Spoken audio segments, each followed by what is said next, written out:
The morning began with a scream that tore through the walls of my house. I had just opened the attic window to let in the faint ocean air when Sarah's voice rose from the kitchen. Sharp and electric. I heard Adrian's hurried steps, the scrape of a chair, then laughter that turned almost hysterical. I came halfway down the stairs and saw them together, my daughter clutching a slip of paper, her husband's arm wrapped around her shoulders. His phone glowed in his hand as he shouted, 87 million. We actually won. His voice shook with disbelief. But Sarah's eyes were already glittering with triumph, not wonder. She turned toward me, her smile curdling.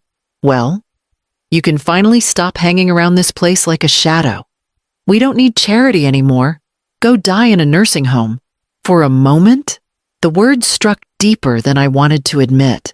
10 years of feeding them, paying bills, and raising their daughter without complaint. And this was the thanks.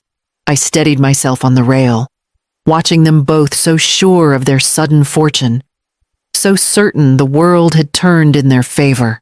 Adrian kissed Sarah's temple, already spinning out promises of new cars and houses. My eyes slipped to the ticket trembling in her hand, the faint pen strokes visible even at a distance. I knew every loop of that ink because I had written it. Signing the back of each ticket had been a ritual, as ordinary as brushing my teeth. My late husband had taught me to do it decades ago. Always put your name down. Clara, he had said, because people change when money is involved. I let the silence stretch, then answered softly, Did you read the name on the ticket? And the house went still, carrying me back to the years that had led to this moment. The memory of that morning carried me back to the day I lost my husband. It was a late summer afternoon at Surfer's Point when the tide turned rougher than expected. Roberto had been a strong swimmer, but the rip current dragged him out fast, and by the time lifeguards pulled him in, the life we had built together had already gone under. I buried him in the hillside cemetery overlooking Ventura, and for the first time in 40 years, I walked home alone. Not long after, Sarah and Adrian appeared at my door with suitcases and excuses. Their apartment off Main Street had slipped beyond their reach. Rent raised again. Jobs lost in quick succession, just for a few weeks. Mom, Sarah promised.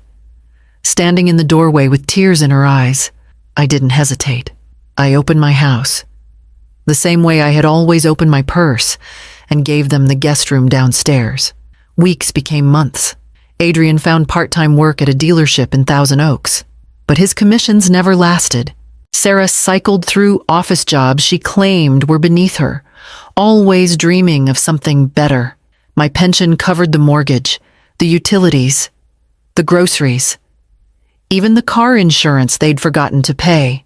When bills arrived, I quietly wrote the checks, telling myself it was family duty, not burden. Eventually, my bookshelves were packed into boxes and stored in the garage to make space for their home office. When Lena was born, the guest room became the nursery, and I was moved upstairs into the attic, told it would be quieter for me there. The slanted ceiling pressed close. The single window faced only the neighbor's wall, but I agreed without protest. It was easier to stay silent. Silence kept peace at the dinner table, kept Adrian's temper calm, kept Sarah from lashing out with words that cut deeper than she knew. I convinced myself that usefulness was love, that my presence mattered only in how much I could provide. 10 years passed that way, each season folding over the next, until generosity no longer felt like choice but obligation. And I became the shadow they believed I was. Life in the attic settled into a rhythm that looked like family from the outside, but felt like servitude inside. Meals were the clearest reminder. I cooked every evening pots of beans, roasted chicken, casseroles that stretched my pension check, and then I watched as Sarah and Adrian filled their plates first, heaping food onto Lena's tray, before I was invited to eat whatever scraps remained. Sometimes it was enough, sometimes it wasn't. But the real hunger was the silence I kept. My books, once lined neatly in the living room where Roberto and I used to read in companionable quiet, had long since been pushed into boxes. I stacked them in the garage, and over time they grew dusty, their spines curling in the damp coastal air. It wasn't just paper and ink, it was memory. Conversation. A life I no longer had. When company came by, Sarah liked to reframe the story. "My mom is staying with us," she would say, as though I were a boarder, not the one holding the roof steady. Once, at a barbecue in the backyard, she even called me our permanent guest, laughing as though it were a joke, and the neighbors chuckled politely. I smiled too, swallowing the burn in my chest because to protest would be to invite pity, and pity felt worse than invisibility. Adrian's presence carried its own shadow. He leased a car from Thousand Oaks, something sleek and loud, insisting it was necessary for his sales job. The payments stacked against the credit cards he never seemed to pay off. And when collection calls came, I was the one writing checks to keep the house phone from ringing through the night. He shrugged it off as investment, a step toward a brighter future that always shimmered just out of reach. I told myself it was better to bend than to break, better to live in a cramped attic and be called a guest than to push my daughter away entirely. Each compromise felt small enough on its own. One meal skipped, one bill paid, one insult ignored, but together they carved something hollow in me. And yet, even hollowness has its breaking point. And mine came on the morning of Lena's birthday. Lena's 10th birthday came with the kind of anticipation that should have been sweet. She had been talking for months about a bicycle she'd seen in the shop window on Thompson Boulevard, a sky blue frame with white handles and a little silver bell. Each time we passed it on our walks home from school, her eyes lit up as though the world itself was contained in those wheels. I had listened quietly, nodding, and each time I resolved more firmly to make it hers. $200 was no small amount for me. It meant skipping lunches at the library for weeks before I retired, tucking away coins and small bills, watching them slowly gather in an envelope hidden in my dresser.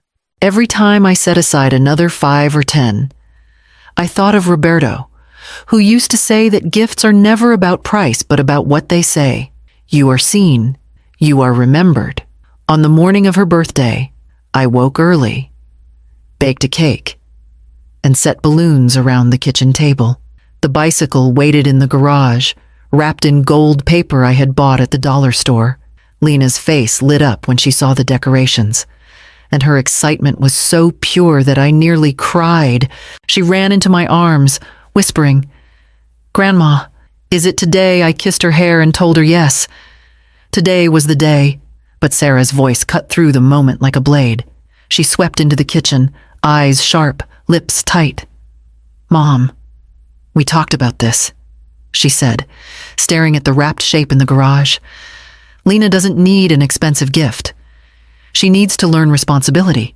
I tried to reason gently. "She's 10. Sarah, it's a milestone. She's been dreaming about this." Sarah crossed her arms. "And that's exactly why she shouldn't get it. Life isn't about getting everything you want. You're teaching her to expect too much." Her words were loud enough for Lena to hear, and I saw the child's eyes dim.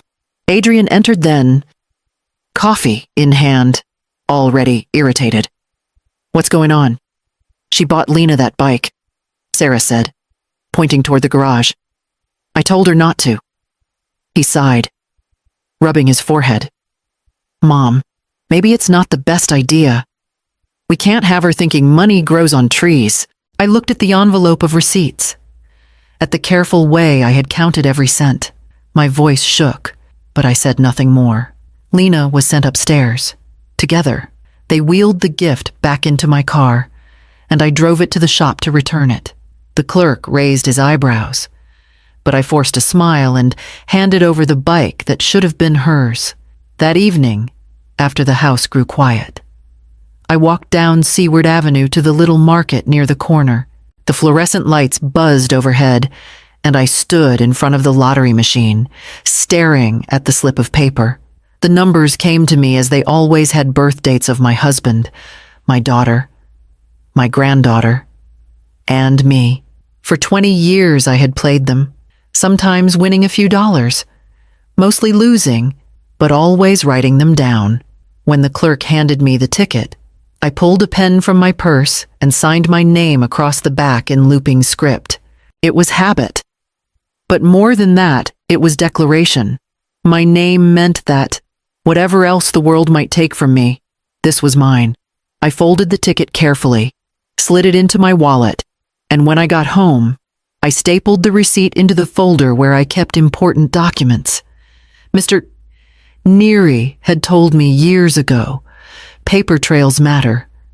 Ione. Someday you may need proof. I sat at the small desk in my attic room, the sounds of Sarah's laughter drifting up from below as she celebrated Lena's birthday without the gift her daughter had dreamed of. I rested my hand on that folder, feeling the thin weight of the paper inside.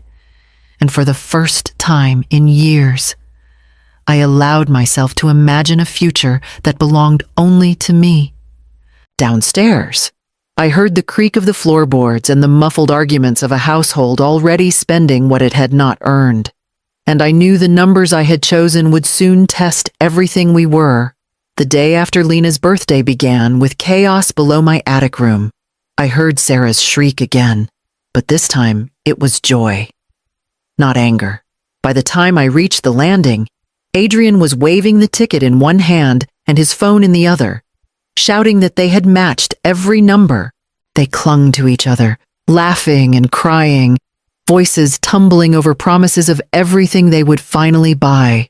Sarah was already talking about a house in Oyai, nestled in the hills, where no one would question her taste or status. Adrian pulled up photos of cars parked along Marina Park, pointing to one SUV after another, talking about road trips, about vacations in Hawaii, about leaving behind the smallness of our street. I leaned against the rail, unseen for a moment, and watched the scene unfold as though it belonged to strangers. Sarah held the ticket in trembling hands, whispering that fate had finally smiled. Adrian kissed her and repeated that it was their ticket, the one they had found sitting on the kitchen table. Not once did either of them mention me. My fingers tightened around the phone in my pocket. Quietly, I took it out, angled it toward the slip of paper, and snapped a photograph of the back where my name curved in black ink. I tucked the phone away before they noticed. They spoke with a speed born of greed, planning how to stage the house for a realtor, what colors to paint Lena's new room in the mansion they hadn't bought yet, what friends they would stop speaking to once they had moved up. I listened without a word, my silence stronger than any protest. For the first time in years, I wasn't the one scrambling to keep the family afloat. I was the one holding the quiet truth, waiting to see how far their illusions would carry them before reality dragged them back. And reality came the very next morning, in the form of a suitcase sliding across the floor. By midday the following day, the sound of drawers slamming shook the house. I stepped out of the attic just in time to see Sarah dragging a suitcase down the hallway. My clothes, folded without care, spilled out as she yanked it open to stuff in more. Without looking up, she said, "It's time you packed. We don't need this arrangement anymore." I asked what arrangement she meant, though I already knew. She didn't bother answering. Instead, she hauled the suitcase to the stairwell and kicked it down the last few steps. The thud echoed like a verdict. When I followed her outside, the yard had already become a stage. My framed photographs of Roberto and Lena were scattered across the lawn. Glass cracked, faces caught in sunlight while neighbors peered over fences. Sarah lifted another box and hurled it from the second-story window, papers scattering like birds across Hemlock Street. I looked at Adrian, standing on the porch with his hands buried deep in his pockets. His eyes stayed fixed on the ground. He didn't lift a finger to stop her, didn't even glance my way. That was somehow worse than Sarah's fury, the indifference of a man who had called me family. I bent slowly, gathering what I could into the suitcase. My hands shook, but not with despair. Each photo I tucked away reminded me of who I had been before this house became a prison. Neighbors murmured offers of help, but I shook my head. Dignity was the only thing left that was still mine to control. By evening, I was carrying my life in 2 bags.